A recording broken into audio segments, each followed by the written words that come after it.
Hello friends, आजच्या नवीन व्हिडिओमध्ये तुमचे मनापासून स्वागत करते। तर आज आपण बघा इथं ब्लाऊजवरनं परफेक्ट माप कसे घ्यायचे आणि त्याचबरोबर बघा ब्लाऊजची कटिंग कशी करायची ते आज आपण शिकणार आहोत। तर सर्वात पहिले बघा इथं जी मापं आपल्याला ब्लाऊजवरनं लागणार आहे तर ती इथं मी कागदावरती लिहून घेतलेली आहे। आणि त्याचबरोबर बघा आपण ब्लाऊजवरनं माप घेऊ आणि त्याचनंतर लगेच इथं आपण कागदावरती ती मापं आहे ती लिहून घ्यायची आहे।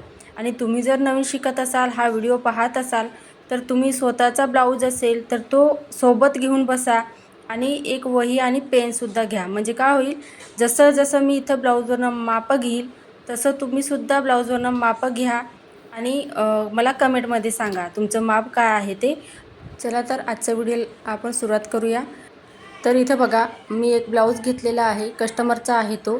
तर इथं बघा मला ब्लाऊज शिवायला आलेला होता। तर तुमच्यासोबत बऱ्याच कमेंट आलेली होती की ब्लाऊजवरनं माप कसं घ्यायचं ते दाखवा म्हणून। तर त्यासाठी व्हिडिओ मी बनवत आहे। तर बघा इथं कटोरी ब्लाऊज आहे हा। तर त्याचं माप कसं घ्यायचं, आता हा जो ब्लाऊज आहे तर तो कोणत्या साईजचा आहे तर हे आपण जेव्हा आपण मापं घेऊ तेव्हा आपल्याला समजेल ते। तर व्हिडिओ तुम्ही शेवटपर्यंत पहा, जेणेकरून तुम्ही जर नवीन शिकत असाल तर स्वतःचं ब्लाऊज तरी तुम्हाला सहजरित्या शिवता येईल आणि ब्लाऊजवरनं मापं घेता येईल। तर इथं बघा ब्लाऊज आहे तर तो मापं घेताना सर्वात पहिले उलट्या साईडने फिरवून घ्यायचा आहे। जसं मी इथं दाखवते आहे तुम्हाला सेम त्याच पद्धतीने या पद्धतीने उलट्या साईडने आपल्याला ब्लाऊज आहे तो फिरवून घ्यायचा आहे। ब्लाऊजवरनं मापं घेताना ब्लाऊज नेहमी उलट्या साईडने ठेवायचा असतो आणि त्याच्यानंतर आपल्याला इथं सर्व मापं आहे ते ती या पद्धतीने घेता येतात। आता इथे बघा शोल्डरच्या इथे तुम्हाला अर्धा इंच शोल्डर शिलाईनमध्ये दिसत असेल तर ते शिलाईन आहे तिथूनच आपल्याला मीटरपट्टी ठेवायची आहे बघा या पद्धतीने। तर शोल्डरपासून कमरेपर्यंत या पद्धतीने आपल्याला जी पट्टी आहे तर ती ठेवायची आहे। जिथं आपण टक्स मारलेले आहे तिथं पकडायचं आहे। तर बघू शकता इथं व्यवस्थित एका हाताने शोल्डरच्या तिथं पकडायचं आणि दुसरा हात आपला कमरेच्या साईडला तिथं पाहिजे। तर 14 इंच इथं ब्लाऊजची उंची येते। तर आपण ब्लाऊजमध्ये इथं तुम्ही आता शोल्डर आपण शोल्डरच्या तिथं अर्धा इंच एक्स्ट्रा घेतलेला आहे तर खाली तुम्ही इथं 14 इंच आणि खाली अर्धा इंच घ्यायचं आहे, म्हणजे 14.5 इंचसुद्धा तुम्ही ब्लाऊजची उंची घेऊ शकता। पण कस्टमरने मला या ब्लाऊजची थोडी उंची वाढवायला लावलेली आहे तर त्यासाठी इथं मी अर्धा इंच जास्त घेणार आहे। म्हणजे मी इथं उंची जी आहे तर ती 15 इंच घेणार आहे। तर तुम्ही तुमच्या आवडीनुसार इथं ब्लाऊजची उंची घेऊ शकता। तर इथं बघा ब्लाऊजची उंची 15 इंच घेतली। त्याच्यानंतर बघा जो पाठीमागचा गळा आहे तर तो गळा कसा मोजायचा बघा या पद्धतीने सुद्धा तुम्ही मोजू शकता। 7 इंच येतो आहे, पण तसं न मोजता तुम्ही बघा इथं या पद्धतीने जेवढं तुमचं कमरेची पाठ असेल गळ्याची तर तेवढी इथे तुम्ही वहीमध्ये लिहा। म्हणजे काय होईल, तुम्हाला गळा इथं कटिंग करताना सोपं जाईल। आता इथं 6 इंच इथं पाठ येते गळ्याची, तर इथं मी लिहून घेते 6 इंच असं।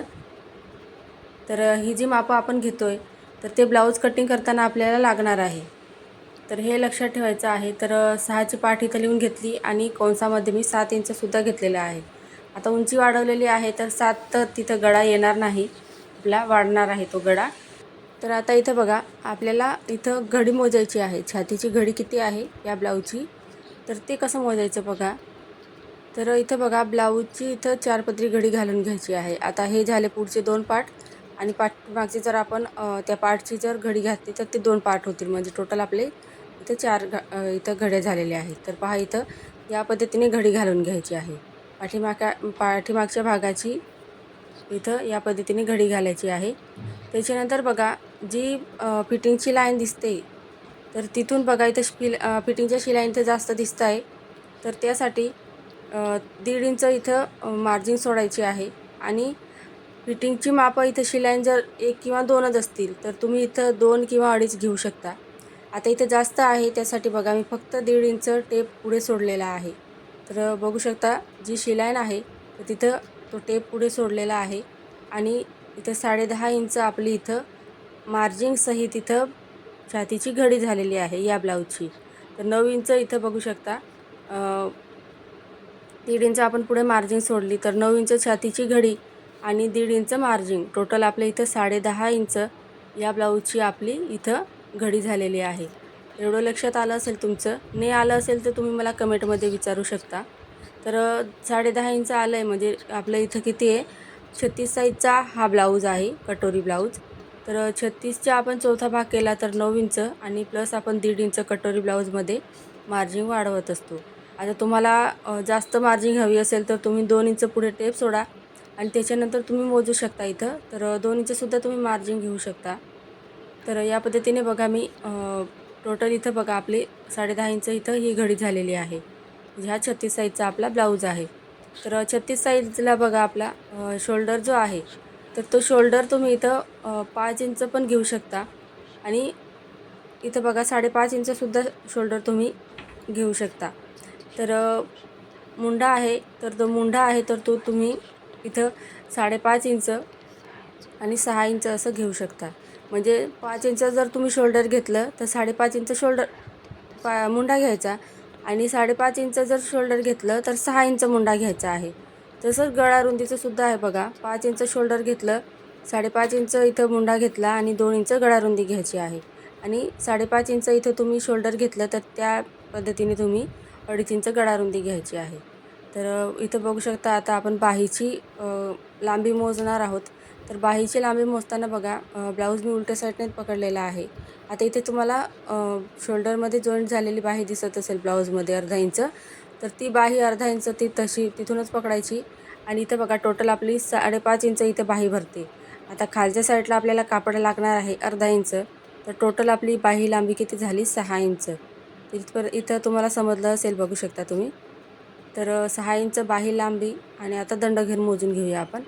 तर दंडघेर मोजताना बघा या पद्धतीने मोजायचं आहे. तर 6 इंच इथं मी दंडघेर आलेला आहे आणि अंगावरनं जो माप घेतलं असेल तर तिथं बघा दंडघेरची निम्मी अधिक 1.5 इंच मार्जिन घ्यायची आहे. आता इथं 6 इंच बाही लांबी आणि दंडघेरसुद्धा 6 इंच आहे. तर या पद्धतीने आपण आता लिहून घेतलं. त्याच्यानंतर बघा आपल्याला आता इथं बघू शकता कटोरी मोजायची आहे. तर कटोरी कशी मोजायची बघू शकता तुम्ही. तर कटोरी मोजताना बघा ही जे बटणं आहेत, तर बटनच्या साईडहून आपल्याला एक्स्ट्राची पट्टी आपण लावत असतो. म्हणजे ती वाढी पट्टी राहते, तर तिथून न मोजता जी आपण हुक पट्टी किंवा बटन पट्टी बसतो, काच पट्टी बनवतो, त्या साईडहून आपल्याला कटोरीचं माप घ्यायचं असतं. आता ब्लाऊजवरनं कटोरीचं माप कसं घ्यायचं, तर पहा इथं या पद्धतीने व्यवस्थित अशी कटोरी जसा शेप आहे, जे टोक दिसतंय कटोरीचं, ते या पद्धतीने पकडायचं आहे बघा. ओढायचं नाही, जसं आहे तसं पकडायचं आहे. आता बघा जी साईड पार्टसोबत कटोरी जॉईंट झालेली आहे, तर ती शिलाईन आहे तिथूनच आपल्याला या पद्धतीने पकडायचं आहे बघा. टेप आहे तो व्यवस्थित असा फोल्ड करत जायचं. ओढायचं नाही, जसं आहे तसं इथं पकडायचं आहे आपल्याला. तर इथं बघू शकता 7.5 इंच आपली इथं कटोरी भरते. तर या पद्धतीने बघा 7.5 इंच कटोरी भरते. तर साईज म्हणजे छातीची घडी तुमची जरी मोठी येत असेल, म्हणजे कटोरी मोठी येत असेल तरीसुद्धा तुम्ही तेवढीच घ्यायची आहे. 8 इंच आली असेल तर 8 इंच घ्या. आता 7.5 इंच आपण आडवी कटोरी मोजली, तर उभी कटोरी मोजताना 1 इंच वाढवून घ्यायचं आहे. आता 7.5 इंच मी आडवी कटोरी घेतली आणि उभी कटोरी 8.5 इंच घेणार आहे. तर ही जी मापं आहे कटोरीचे टाकलेले आहेत आपण 7.5 आणि 8.5. तर ही आपण कटोरीची कटिंग करू तेव्हा तुम्हाला दाखवेल मी पेपर पॅटर्न तयार करताना. तर कटोरी कशी वाढवायची ते. त्याच्यानंतर बघा आपल्याला पुढचा गळा मोजायचा आहे. तर शोल्डरपासून आपल्याला या पद्धतीने बघा व्यवस्थित असं इथं जिथपर्यंत आपण इथं गळा घेतलेला आहे तिथपर्यंत या पद्धतीने टेप ठेवून आपण मोजू शकतो. तर 6 इंच इथं पुढचा गळा येतो आहे. तर इथं बघा मुंडा जर मोजायचं म्हटला तर मुंडा आपण या पद्धतीने मोजू शकतो. तर इथं 6 इंच 5.5 इंच इथं मुंडा येतो आहे. तर बघू शकता तुम्ही 5.5 इंच मुंडा येतो आहे. म्हणजे आपण 5 इंच शोल्डर या ब्लाऊजसाठी घ्यायचं आहे.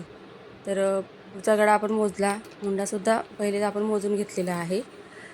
आता त्याच्यानंतर बघा कमरघेर मोजायचं आहे ब्लाऊजचं.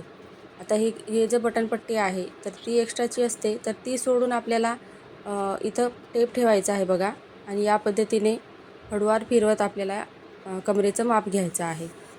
तर पहा इथं या पद्धतीने व्यवस्थित असं कापड ब्लाऊज आहे त्याला व्यवस्थित पकडायचा आणि टेप आहे तो सुद्धा व्यवस्थित पकडायचा आहे आणि व्यवस्थित असं आपल्याला मोजून घ्यायचं आहे. आता इथं कमर किती येतं आहे बघा, 29 येतं आहे. तर तेवढंच आपण इथं आता लिहून घेऊया. 29. तुमचं जेवढं येत असेल तेवढं तुम्ही कागदावर लिहून घ्या. तर पहा इथं या पद्धतीने आपण ब्लाऊजवरनं मापं घेतलेली आहे. तर बघा, ब्लाऊज शिकत असताना भरपूर अशा अडचणी येत असतात.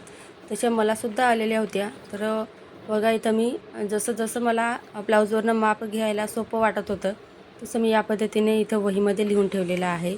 तर तुम्हालासुद्धा जसं एक स्टेप मी सांगितलेली आहे, त्याच पद्धतीने तुम्हीसुद्धा वहीमध्ये लिहू शकता आणि ब्लाऊज कटिंग करायला तुम्हाला एकदम सोपं जाणार आहे. तर इथं बघू शकता आपण मापं घेतलेली आहे. तर सर्वात पहिले आपण पुढच्या व्हिडिओमध्ये ब्लाऊजची कटिंग पाहणार आहोत. त्याचबरोबर बघा, कटोरी कशी वाढवायची, बाहीची कटिंग कशी करायची, सर्व डिटेलमध्ये आपण पुढच्या व्हिडिओमध्ये पाहणार आहोत. तर तुम्ही जर नवीन शिकत असाल, ब्लाऊज कटिंग तुम्हाला शिकायची असेल, तर खूप सोप्या पद्धतीमध्ये मी तुम्हाला समजवण्याचा प्रयत्न केलेला आहे. तुम्हाला काही अडचणी येत असतील किंवा समजलं नसेल काही, तर तुम्ही मला कमेंटमध्ये विचारू शकता. तर फ्रेंड्स, तुम्हाला आजचा व्हिडिओ आवडला असेल तर लाईक, सबस्क्राईब आणि शेअर करा. भेटूया पुढच्या व्हिडिओमध्ये. धन्यवाद.